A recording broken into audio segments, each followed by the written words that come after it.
In this video, we dive into the extraordinary journey of Christopher Columbus, an iconic figure often associated with the discovery of America. Imagine Columbus as a daring navigator in a sea of uncertainties, where every wave he faces is a challenge threatening to sink his ambition. This image reflects the significant physical exhaustion and the multiple setbacks he endured in his quest. To fully understand this fascinating story, we must go back much further than the 15th century and explore the circumstances that shaped his destiny. But before we embark on this journey through history, if you enjoy our content, take a moment to give this video a like and subscribe to Curiosidad Infinita for more fascinating stories. Before the 15th century, Europe, along with Asia and Africa, were the main continents known to the people of that time. The notion of exploration wasn't widely accepted among Europeans, who had little interest in venturing beyond their familiar territories. However, the Vikings had a different mindset. They sought to explore uncharted lands and reached a place later known as Vinland. Nevertheless, the harsh climate forced them to abandon this new territory. Over time, a shift occurred in Europe.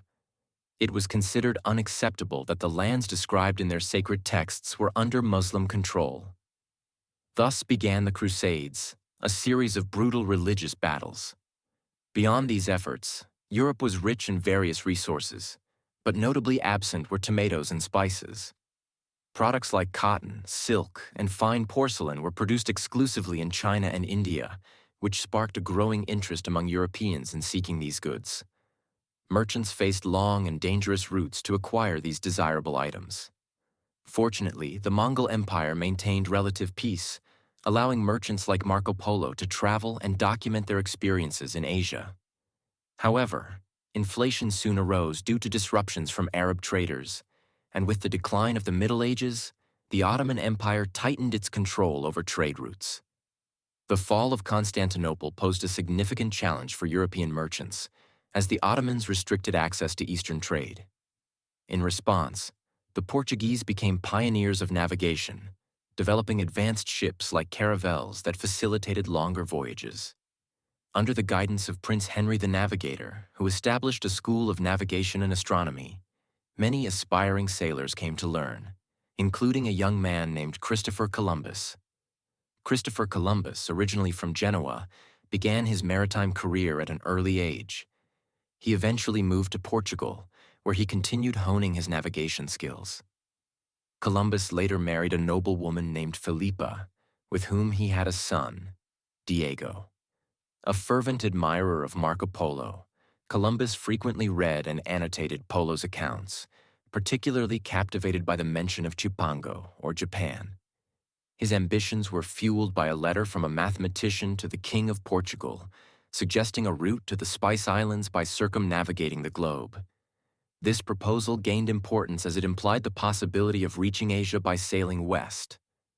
Although the mathematician underestimated the Earth's circumference, Columbus remained unaware of this miscalculation and believed it was feasible to reach Asia via this western route. The availability of navigation instruments, including the astrolabe and compass, further encouraged his ambitions. Armed with an abundance of knowledge, though flawed, Columbus embarked on his lifelong quest to reach the East Indies by sailing west. However, he needed financial backing, as he lacked sufficient funds and needed to claim any newly discovered territory in the name of a sovereign. His initial proposal to King John II of Portugal was met with interest, but ultimately rejected by the king's advisors. Undeterred, Columbus sought support from the Kingdom of Castile, located in present-day Spain, which was undergoing the Reconquista, a campaign to reclaim the Iberian Peninsula from Muslim rule. During this time, Queen Isabella the Fawn of Castile and King Ferdinand II of Aragon united, forming the Catholic monarchs. Columbus strategically ingratiated himself with the royal court, presenting his plans to Queen Isabella, but once again faced rejection from her advisors. Disheartened, Columbus turned to drafting maps and selling them. After suffering a personal tragedy with the death of his wife, he returned to Spain with his son Diego, continuing his search for financial backing from wealthy individuals. After much persistence, Columbus was finally summoned again by Queen Isabella, who had reconsidered his proposal following the conclusion of the Reconquista with the fall of Granada.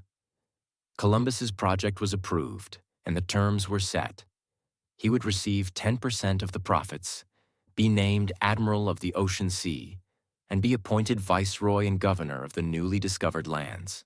The next step was to secure ships. The Catholic monarchs ordered the construction of 3 caravels. Despite the initial resistance from the local population, they eventually provided the necessary vessels for Columbus's expedition. However, Columbus faced a new obstacle: finding a crew willing to join him on this uncertain journey.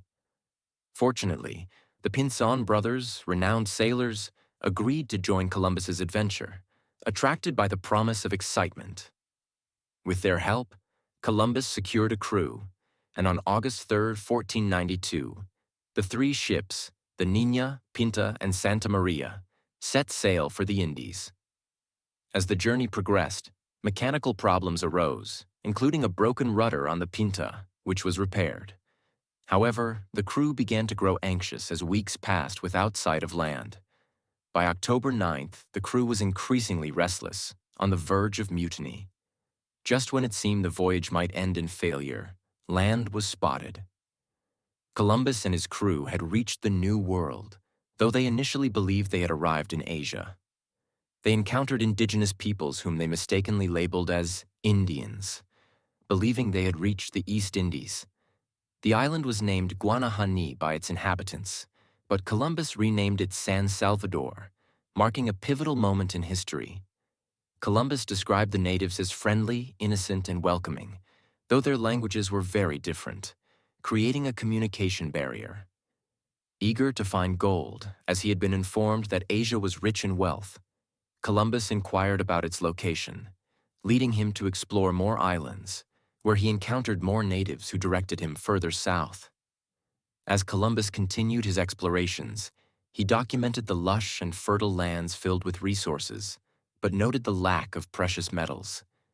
He sent messages back to Spain detailing the promising discoveries, particularly the potential for wealth in spices and gold.